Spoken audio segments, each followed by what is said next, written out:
Ryan here playing Farming Simulator 22, and welcome back to the Upper Mississippi River Valley. Starting off by hauling some corn down to the railroad silo here for starters this episode, and then we'll hopefully hop over and do some planting as well. Once we get the corn hauled down there, and that should be everything we need hauled down to the railroad silo, so we'll be pretty much ready for winter here at this point then. So looks like getting this set up here. Actually, looks like we're looking pretty good here. Instead of that one, though, we need to pick up from the Century Farm grain dryer. Yes, that's where we need to pick that up from. Just switch that around. We already set on dry corn, so that should be pretty good. And again, we didn't have a whole lot of corn here this year in the game that I harvested, so there's not... Oh, let's see. Oh, there it is. What is there? 200, is that liters? Yeah, 245,000 liters of corn, so probably, I don't know, like 3 loads or something like that. Should about do that here, I would think. You know, that corn hauled down to the railroad silo. I don't think there's any down there at the moment. Is there? We go check our time-saving stock check. Oh, actually, you know what? Is there? 100? Oh, okay. Oh, or wait a minute. Is that what's in here? Sorry. Yeah, okay. That's probably actually what's in here. Again, with this silo that's on the farm, everyone, as far as I know, it will show the dry corn. And yeah, we can confirm that's down 125 there. So it will show the dry corn. It will not show anything else that goes into the silo system, though. So if you put wheat, oats, or whatever else in there, it does not, unfortunately, show up in the time-saving stock check. That, again, everyone, is why we have the other set of silos over here. Although, pretty much ever since I put those up, everyone, again, I've just been taking everything down to the rail silo. That's the best sell point, pretty much 9 out of 10 times. In fact, if we go check here... Yep, railroad silo, or the Minneapolis, I guess is technically the name of it, right? Minneapolis. Yeah, everything pretty much sells at the Minneapolis. Might as well just take it down there right away. Wait till the appropriate time. January. Oh, March. What is March? Oh, okay, so sunflowers apparently are in March. Something that is not January, other than soybeans, which is usually... Where's soybeans? Yeah, there they are. July. So yeah, $5.7 million worth of soybeans sitting there. Also, I just want to take a moment here and point out everyone that almost everything here is sitting at $1 million. We got $1 million worth of barley, $1 million worth of oats, $1 million worth of sunflowers, again, $5.7 million worth of soybeans, and it doesn't look like the corn quite made $1 million, because, again, with what's in the truck, we're probably looking at more like 600,000 there, I'm guessing. So not quite $1 million on the corn. Oh, well. I guess we'll live. Anyway, let's get over to the planter here, get the tractor going here, running the John Deere 9RX 640 here on the planter with a John Deere P576. I think that's considered a hoe drill, along with a C850 cart, and then a PL, is it PL 5510? Or PLS 5510 liquid tank on the back. Again, I've never figured out how to fill that up, by the way. No idea. I've unfortunately just resorted to cheating to fill it up. I don't know how else to fill this stupid thing, everyone, so... Oh, well. Anyway, I've got the headlands done on the field here already. I have started going up and down here a little bit, so we'll just keep on working on that here in this episode. I know a lot of times in the videos, I usually start by doing the headlands, but figured I'd try to get the headlands done this time so we can just do the real exciting part of just going up and down the field here. This is kind of the easy part, right? And things really start getting planted quickly once you get to this point. It seems like, once you get the headland done. And it's surprising how much that headland actually adds up. I mean, like, you look at it like, oh, that's, it's okay, just the headland. Well, yeah, that just headland is probably 50% of the field. At least that's a lot of times what we noticed when I was doing the last series, the Contractor series. Real fun gameplay, by the way. Recommend checking that series out if you didn't see it. And also recommend giving that play style a try if you've not tried that before. Again, basically with that series, we started from absolutely nothing. $0, zero equipment, zero land. And then we just built our equipment from there. In the interest of not having that series continue on forever, we didn't bother doing any land. We just owned equipment, and then we just did contracts.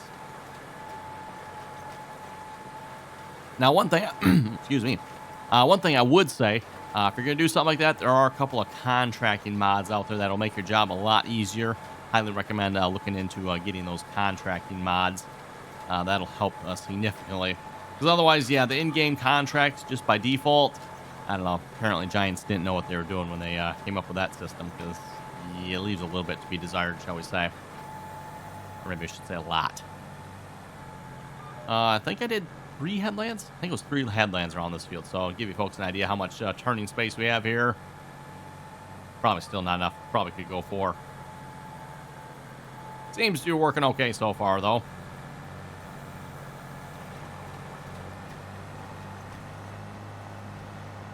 Had to fill up the liquid fertilizer here once already. And again, in order to do so, I just cheated everyone. Again, don't know how. So, which reminds me, did I remember to go back and get the spot I missed? Looks like I did. Okay. So yeah, when this thing runs out of liquid fertilizer, unfortunately, it doesn't really stop, or it just keeps on planting everyone. So something you kind of have to keep an eye on. Found that out here in between episodes. Stopped. I think it was somewhere up in here where my mouse pointer is, and I realized it like down here somewhere before I finally realized like, oh, wait a minute, we are out of liquid fertilizer. Okay, better stop. Fill that thing up again. Looks like, too, we're getting a little low on the liquid fertilizer. I don't know if I have enough to finish the field or not. It's going to be close. So, I don't know why that's bouncing back and forth. Oh, well, whatever. Looks like our variable seed rate is maxed out at the moment here as well.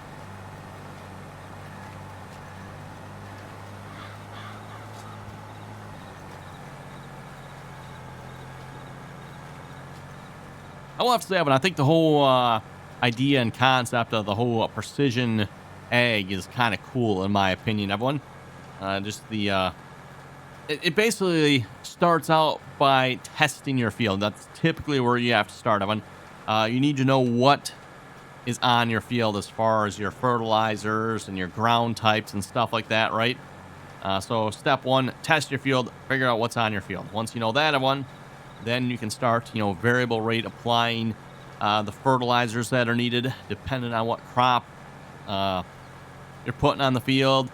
Also, once you start getting some of that data too, you can start using some of like your harvest data to determine maybe where you need more or less. Maybe, again, with the game here too, as the variable rate seed applications. So put a little more seed down in certain spots, a little less in certain spots. Very, very cool in my opinion. Some smart farming there, if you ask me.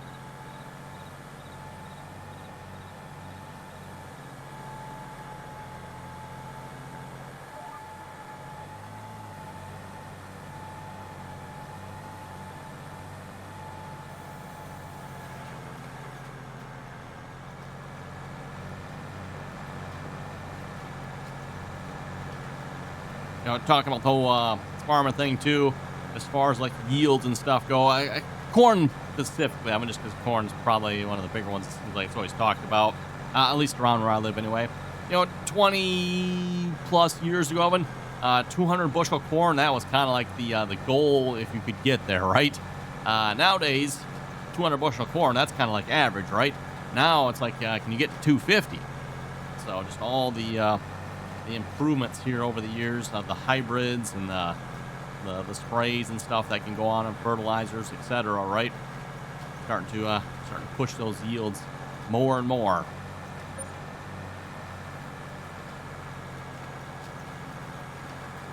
And I think we're starting to get a lot better understanding too of what it takes sometimes, and what to do and what not to do, and preventatives that might be needed, all that type of thing here. Just again, as a farmer, try to grow the best crop, the best yielding crop possible.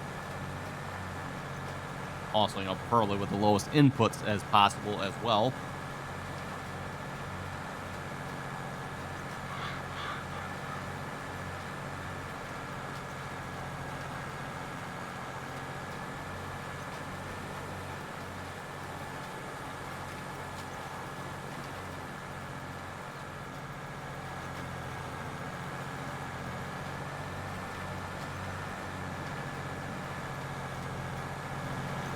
Dirt pattern on this tractor too. It's got like dirt up there. See the dirt across the front mesh there.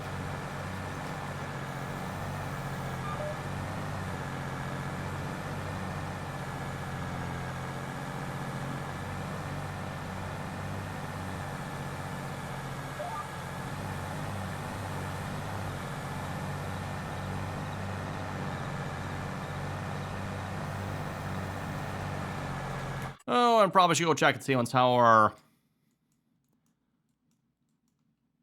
trailer is doing here. Hauling the grain. I'm not seeing him looking here.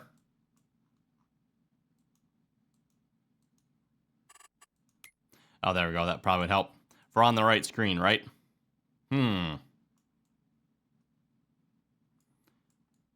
Okay, not sure where he's at here. Oh, there he is. There he is. Okay, he must have been coming down that road there. I thought he would have gone down this road over here, but nope. They took that one. Okay, so looks like he's on his way back. Again, we'll just have to kind of keep an eye on that. A lot of times those trucks get stuck going into the farmyard there, unfortunately. Just, yeah, they can't make the turn. That is one thing I will have to say. Whenever we move to the next map, Evan, hopefully maybe that'll get a little bit better. That is definitely one of the things I won't miss about this map here. It's definitely been a bit of a problem. The fences and stuff around some of the yards and fields and stuff like that just make it not very AI worker friendly. With that being said, I will have to say I definitely appreciated the already created auto drive routes for this map. Again, I have a link for those down below. If you're looking to play on this map and you want to get the auto drive network for the map here, I have a link down below. You can just download it, put it in. You have to check the directions here again. I don't remember exactly right off the top of my head where it goes again, but put it in the correct folder, everyone. And somebody's already gone to all the work of pretty much most of the places here, as far as like sell points and farms and productions and like, oh my goodness, I'm like, if I had to do this, like if I had to create all of this, oh my goodness, you'd spend hours. In fact, the person that did create this has spent hours, and I don't remember how much. I'd like to say he said somewhere. I don't remember what it was, though, how long it took him to create all this. So, again, definitely, if you're looking to get an auto drive network for this map, I would highly recommend going and checking that out. Maybe show that person some love as well, because he definitely deserves it I better lower this down here a minute. That would help probably right.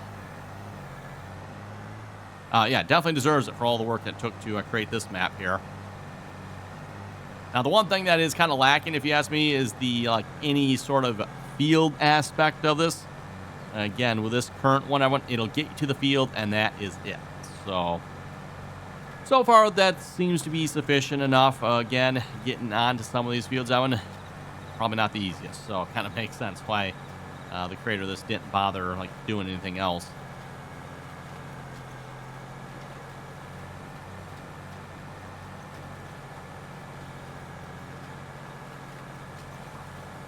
Oh, how are we looking on the planting here? I don't know, you folks. I think we're well over half done here at this point. We're almost to the section where the field starts tapering down here.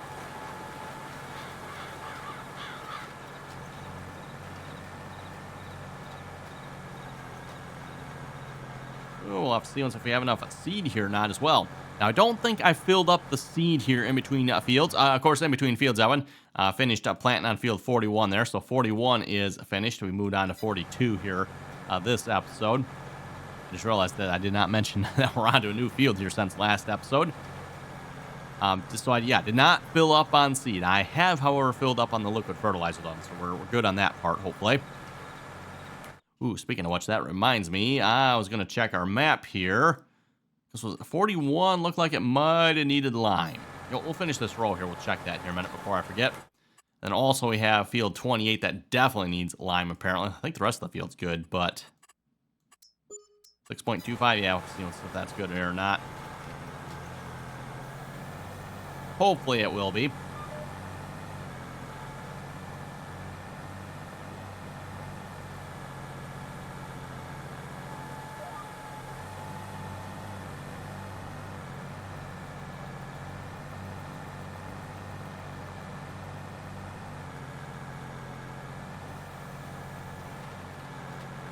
Okay, let's go check our field here real quick a minute. 41, does that need lime? Oh, that's right. Got to go back to this screen so I can click on that little waypoint there, visit that. Nice thing about auto drive, it's little waypoints. You can actually go visit them, and it's kind of nice if you ask me. And go back to this one here. Yeah, okay, so I'm going to guess the rest of the field here is good, Evan, because it looks like it's a darker green here on this side. So it's either going to be okay or good. And I'm going to guess it's probably actually going to be on the good side. Now, That does mean here, after the next harvest, we will probably need lime here, if I had to guess.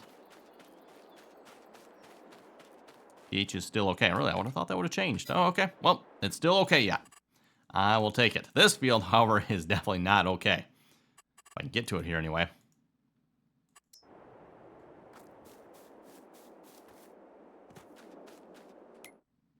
Oh, wrong way. Gotta go this way. I was gonna say, I don't think our field was planted. Nope. Oh, and that reminds me as well, we could probably mulch. Oh yeah, definitely bad on the pH.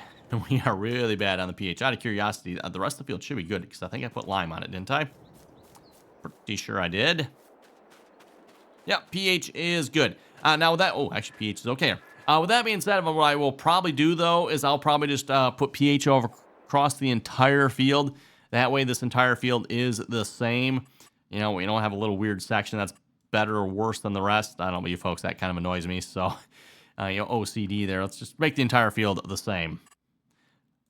Well, I was going to check though. I'm curious. Oh yes, our yield map does show this here as well. Wow. If we would have put a little bit more lime on here, we probably would have had a lot better yield. Because again, you can see, I mean, this entire field almost is 125%. Of course, with the exception where we're missing the lime, which 100, 115, 100. Where is it? Oh, 120 it says yet. Okay, so we didn't really drop down that much. Wow. Looks like we did, because that's a lot darker green than this one. But 125, 120.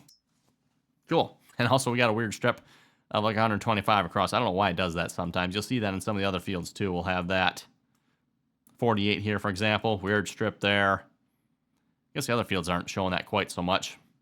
Got a bit of a weird section now. Is that a different soil type, I wonder, or something? Yes. Okay. Different soil type, but yields the same as the other one, apparently. So, kind of weird how you get that little bit of a line around where it is there. Supposedly the yield's changing, I guess, or something. I don't know, whatever. Oh, you know what? Before we go back to planting here, let's grab... I think he's sitting right over here. Yeah, let's grab the Fent here a minute. We'll send you up to field 27 so you can start mulching that field. We've mulched most of the fields here this time around. Again, as I said before, I'm not maybe necessarily the most economical. Ooh, I'm not going to make this turn, am I? Okay, fine. Go around the other way then. But just something to do, everyone. Gives us the opportunity to check out some more equipment. Run some more equipment across the fields too. I'm never going to complain about that. Usually, typically, most of the time. Oh, and this reminds me too of, and I should probably do something about the weeds. That'll be on 41 and 4, or no, yeah, 41 and 42 here. Okay, the 27 with ya. And yes, Simon, there is a header. Ooh, speaking of the header, by the way. So there's one header. That was the one that was on the other, like the normal header trailer. It made it, I don't know, it made it somewhere here. And I just pushed it up there for now. Obviously, it fell off the trailer at some point.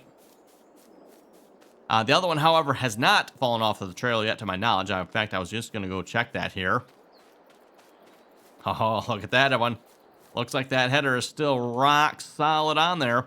Now, the only thing a little bit annoying about this one, this header, or this, not really header, this trailer is a little bit too tall for this header, so you kind of have to like push and shove it up on there. It's not the nicest, but it does work, Evan. And look at that. It is there yet. It has not fallen off yet. That's... Yep. This is the same trailer here. By the way, this is just the auto load version. That one there does not have auto load on it. So I might just look at purchasing another truck here. And we will be putting the other header on one of these trailers on, because I'm liking how that is looking there so far. Oh, and right before I forget, I was over here to grab a tractor. I figure the nice little 8R here will do. Grab our weeder, and we'll run the weeder across the field there. Field 41, that is. And then once we're done, we'll run it across field 42 as well. Don't remember if I did this on camera here, not Evan, but I did go ahead and purchase another weeder. A much, much larger weeder here. Again, we had the, I don't know, was it 9 meter, maybe 12 meters, somewhere in there, weeder. And yeah, now I've got a much, much larger weeder here. Get the job done a little bit quicker, right? Oh, wait a minute, not 27, nope. This one needs to go to 41. And then also, while I was over here, that reminded me, I wanted to roll the field as well, I thought. So let's grab our old 9620. Looks like a good job for the old 9620 there, if you ask me, right?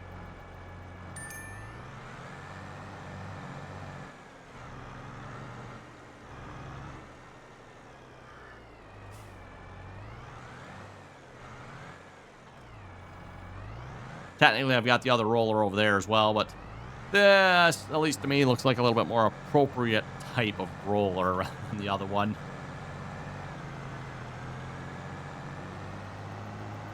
Sounds more like a rolling harrow you'd probably put behind a cultivator or something like that. At least in my opinion, anyway.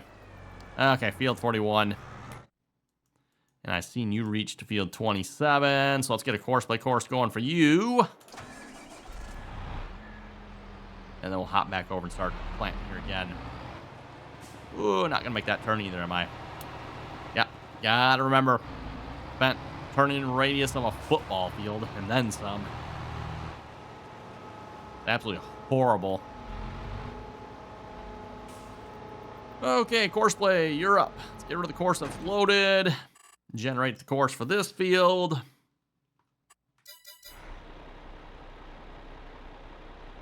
For those of you like playing with the settings, you can definitely do that a lot more there with course play. I typically just run it like it is, everyone. See, we're still running yet? Yes, we are. Perfect.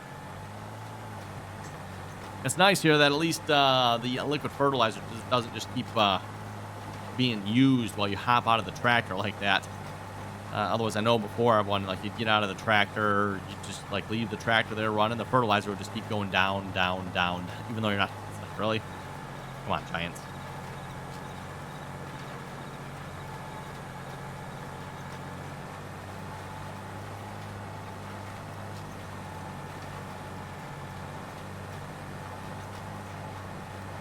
Anyway, over to the comment section here from the last episode.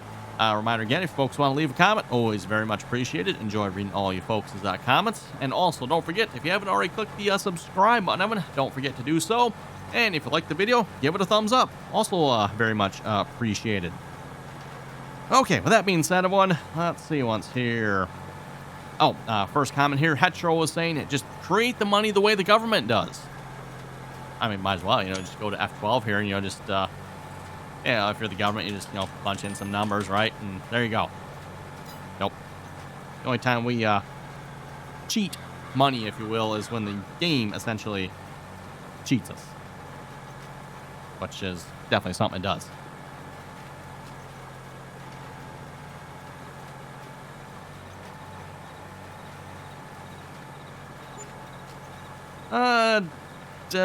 Devontae was saying, thank you. I was close to breaking something after I lost my save game. Again, I know I mentioned this, like, I don't know, maybe once a week or something. Evan, reminder, Farming Simulator, if you lose your save game, Evan, it has an automatic backup function. So, I mean, unless you, like, completely lose your hard drive or something, you should have no excuse. You should be able to get your save game back. Even if you do, like, completely lose your hard drive, as far as I know, Steam backs up save game stuff as well. So you should be able to get it back that way, too. But just FYI there. I would stick with the Farming Simulator backup. I would consider that to probably be significantly more reliable. Plus, probably a lot more options on that. So just FYI on that one. I know a lot of folks don't know that actually exists, and it does. So if you lose your save game, Evan, Farming Simulator automatically backs them up. And you might lose a few minutes worth of work, but you should be able to get it back. Also, why did you not lower? Because I know I pushed the button. There we go.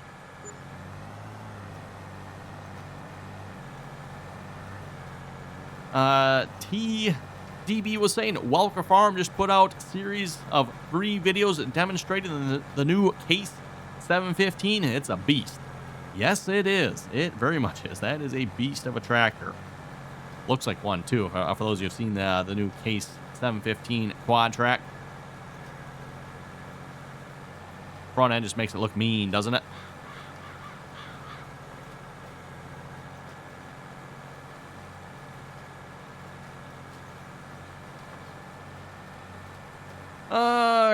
K-Lop was saying it's been 10 years since 2013 that you've been playing. Yes, it has been. I think I mentioned this here a couple episodes back. I won. I did not even realize it's been that long already. Can you folks believe that? Oh my goodness. Farming Simulator 2013 is when I started doing this job. I have to go back and look. Farming Sim in 2013. I'm trying to think of the map here now.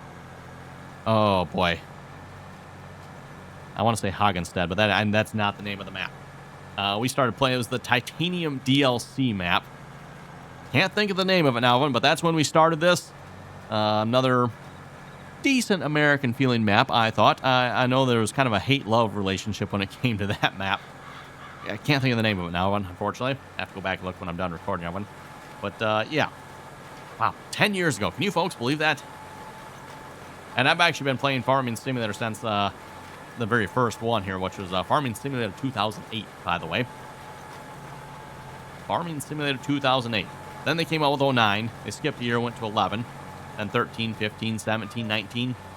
Then they skipped 3 years and went to 22.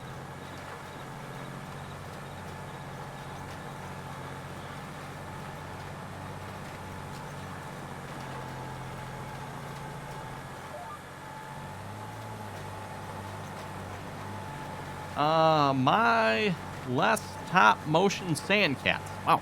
Talk about a long name on that one. I was saying, I don't know about you guys, but I think it's sad. I grew up watching this guy and tons of other ones. I saw a lot come and go, but this guy doesn't deserve to have this little of viewers. Why? Thank you very much for that. You folks subscribing and thumbsing up always helps, so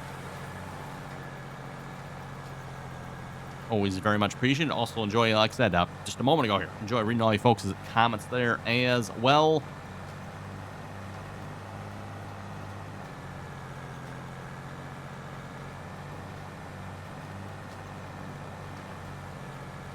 Unfortunately, some of it probably has to do with the way I run my YouTube channel as well, but YouTube obviously caters more towards the flashier, trying to think of the words for here, flashier type videos, stuff like that, right? So that really makes a difference. I tend to stay away from most of that stuff usually myself. Don't have a whole lot of clickbaity titles usually. Also have what is essentially I would call mixed content on my videos. That also is something that is typically not very well appreciated either, as far as YouTube is concerned, right, everyone? YouTube doesn't like mixed content a lot of times. Just stuff like that doesn't do as well. But hey, those are having fun. That's the important part, right?